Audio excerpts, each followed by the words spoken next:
Fresno Pacific beats the Academy of Art 79-57. Tim Slag back here at the Special Events Center with our primetime events. Player of the game, Olivia Garcia, 12 points, including a rebound.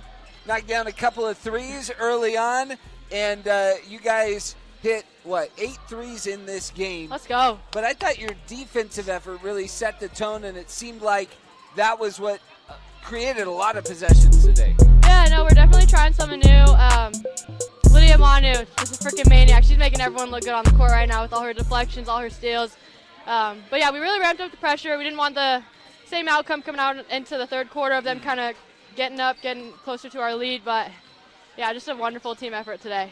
The bench with a monster night, and I think I had you guys for 52 points combined from the bench. You came in with averaging 24 a game. What is it about the reserve group that takes pride in putting the ball in the basket?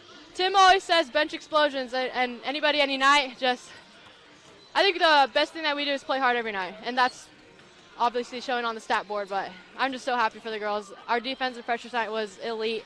Definitely our defense, and yeah. So you guys have a really strong homestand, 11-1 here at the Special Events Center this year. Going out on the road to Westmont, and then you come back to Azusa. What's the feeling like with this group? Definitely feelings high right now, but job's not finished. So well, we're gonna great keep going. job, Olivia, our primetime events player of the game. Couple of threes, and FPU relying on the bench today. 52 points from the reserves as FPU grabs its 19th win, and some of the milestones continuing to add up for the Sunbirds as FPU really was in control for most of this game. The first quarter were one of the best, and then really the best advantage that the Sunbirds have had at the break all season. Head coach Tim Beauregard joining us now. I just wonder, I know you pretty well now, but do you do anything as hard as you coach defense in your life? Wrestle my daughter. Okay, I love it. Cheer for the Warriors with my daughter. There you go. The way you guys played defensively, I thought that led to a lot of the points in transition, a lot of turnovers tonight. I believe they had 23. What did you think of the way you guys were connected on the defensive end? Yeah, in fact, there's probably 4 or 5 possessions defensively where they scored. In the first half, they got they got 2 or 3 and ones in like the last 2 seconds of an incredible defensive possession, right? Where we started to flex them and tilt them like we love to do, and recover for each other and guard multiple people in a possession, and they bit us at the end. So it would have been fun to connect a few more of those, but when you look at the entirety of the whole game, I thought, our defense was really good. Just kind of there, and it's never about perfection. It's always about connection. So the more you can cover for each other, disconnect from your assignment to help your teammates. I can tell you our posts anchor that the most. They're the ones usually around the basket who can see everything. And I thought Jayla, Mason, and Bree, there was multiple possessions where I looked, and they were giving such good help on the weak side that Art couldn't see any lanes. And so, yeah. 52 points from the bench tonight, just wild. You talk about sub-explosions. That's really the definition of that.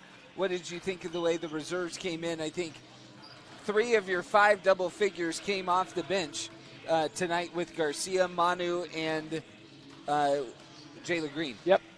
And Joe's out, and so Joe's somebody who comes in and easily could have been another 10 or 12. She's out with the ankle injury right now, and we trust our bench. I mean, they know that because we give them all a ton of minutes, and we just want to see who's playing well at the end of the games and reward them. And so we talk a lot about sub-explosion and come in and, you and I have talked about it 100 times, just be additive. Make an additive play. 11-1 at home. You're going to hit the road for Westmont. It feels like a while since you guys have been on the road. What do you look to take from this homestand and hope to translate, as it's kind of your last test before the conference tournament on traveling, right? Margins, okay. Fringe improvements. We had too many turnovers tonight, and a couple of possessions that we'll go and we'll watch as a team and just say, hey, can you be just 5% tougher here? Can you make this pass, a half second earlier? Can you make this pass off of 2 feet? It's fringe improvements, and that's great because we come into practice. It's not these long, arduous install practices or whatnot. It's, okay, can we sharpen our defense? Can we be really specific to the opponent that we're about to play? And can we just get better in the margins right now? And we haven't played our best basketball, but we still believe we're going to continue to hunt that and hopefully be at our best in these next couple weeks. Look pretty good tonight, Coach. Appreciate it. FPU wins 79-57 over the Academy of Art.